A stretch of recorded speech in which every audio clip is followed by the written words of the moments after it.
Now on a shingle roof, you'll start by running a chalk line at an angle, a couple of inches over the length of the bank of collectors.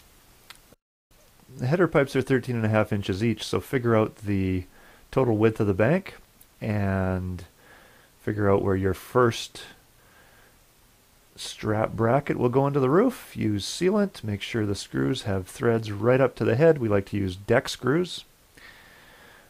If your collectors did not come pre-assembled, then attach the tubing to the top header pipe first. When attaching the tubing to the header pipe, get the special adhesive fully all the way around each nipple. Do 6 nipples at a time. Just cover the conical area of the nipple. Make sure you get it all the way around. Strip your fin tubing out into 2 tube wide sections or 3 tube wide or even single tube sections. If you're uncomfortable doing this at first, wear gloves, wear eye protection. Do not do this indoors.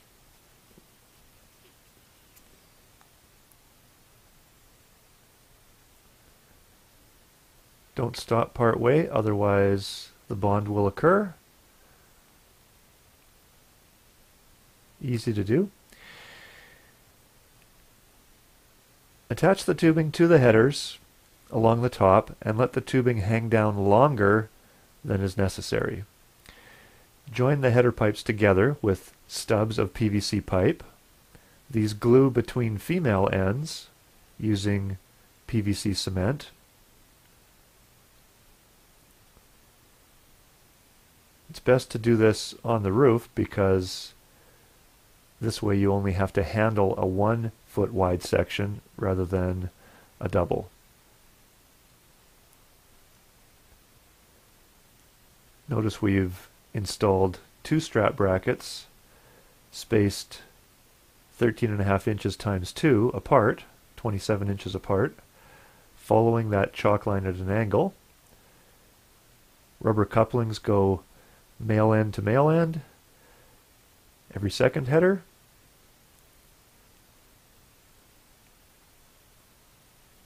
Glue the fittings on the free outside corners. Tighten the rubber couplings with a 5/16 nut driver. There's your hanger, strap bracket, strap clamp, and 16 to 18 inches of plastic coated stainless steel strap. Goes through the strap bracket, bends around, and the loop is completed with the stainless steel strap clamp. Takes the same 5/16 nut driver as the hose clamps on the removable rubber coupling. A plate of aluminum or galvanized steel, cut the corners off of it, slip it underneath the rubber coupling, tack it to the roof with the same polyurethane roof and flashing sealant you used to secure the screws, you used to seal the screws into the roof. End cap on the 2 other free corners. Notice if you space it a little ways away from the header pipe, you create a nice groove to accept the strap taking the weight.